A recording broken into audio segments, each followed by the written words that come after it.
Hey guys, welcome back to Fixing Your Blind. So today what we're going to do, apologize about the generator running in the background. This is what we're going to take care of today. So we're going to make battery cables so I can get my battery bank going.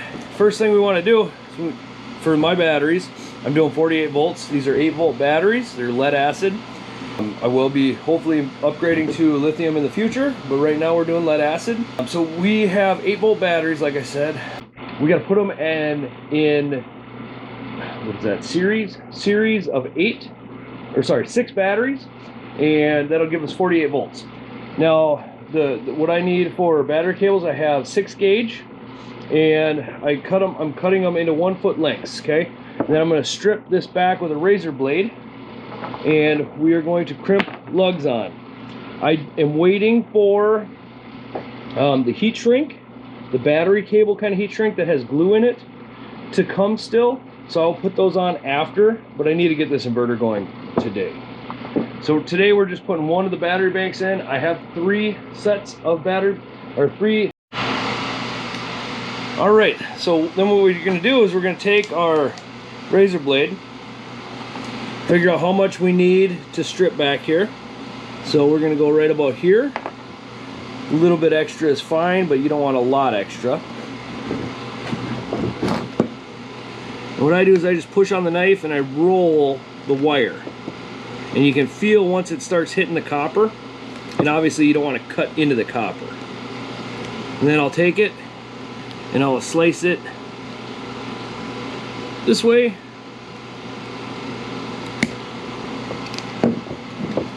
and see if we can get it to peel off here. There we go. Okay, so always give them a little twist just to make sure. You're going to take and you're going to put your end on. Okay.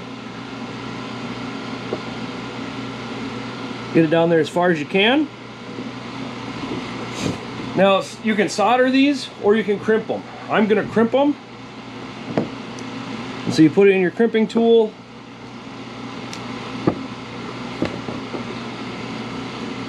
Make sure your wire's still in there. And then just go ahead and give it a squeeze. And then always check your crimps. Give it a good tug. Make sure it's staying in there. It looks like we're good. Oh, all right.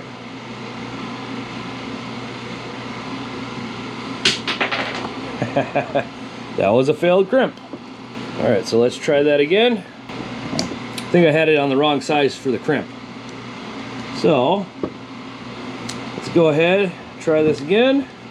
Now this is my first time using a crimper to do battery cables anyway. Normally I solder them, but I have so many to do. I was advised that crimping them is a better option for how many I have to do. All right, so let's try this again. Crimp her down. There we go, that felt a lot more solid. Definitely looks like she's on there a lot better. There we go. So we're gonna do the same for the other end. Okay, we wanna go about here. Like I said, roll the wire on the table and kind of feel it as the knife works through the casing and gets down to the wire.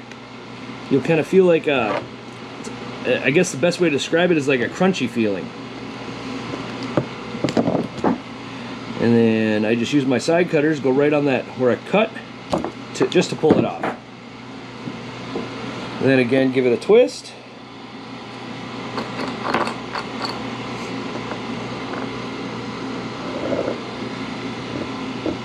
All right, get my wire in there.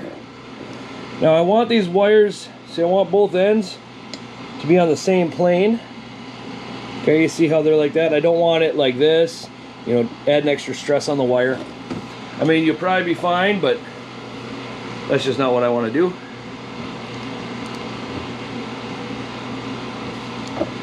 The last thing I need in the middle of winter is one of these wires breaking. All right, so we get it in the crimper again. Go ahead and we start to crimp. And yeah, that's definitely the right size. All right, you see how nice that looks? And then once we get the heat shrink, it'll go over this. and then it has glue, and it'll create a watertight seal around that. So that's how we make battery cables for both cars and solar. You know, so we're using this for solar, but you can do this for your car audio system. Instead of buying those stupid Walmart kits for your car amps, you can buy welding cable, you know, in a spool like this is here, let's show you. This is 25 feet of, you know, 6-gauge welding wire, okay? And that'll handle, you know, about 100 amps, 120 amps, give or take max. And that's more than what my inverter is going to do. All right, we went ahead and I made a whole bunch of cables, okay? We have, you can see all the crimped ends. I got the heat shrink ordered, so we'll be able to go back and add that later. I am 2 sets, so 4 connectors short from installing both sets of battery, or both the other 2 extra ones, sets of batteries. So we will have a total of 18 batteries here, and they'll be in 48 volt setup on it, and so it'll be 3 banks at 48 volts. But anyway, this is how you make your battery cables, or, you know, solar cables, whatever you want to call it. These are crimped on. You just want, like I said, make sure that it's a good tight connection. That first one that we did not turn out so well. We had the wrong setting on the crimping tool. The crimping tool that we're using looks like this. Okay, this has more than enough power to crimp these 6-gauge wires. This will do all the way down to, I believe, 0 gauge, double aught, maybe even. But anyway, if you have any questions or anything else that you would like me to show you regarding these cables, you know, feel free to leave them a comment below. All right, thanks. Appreciate you watching.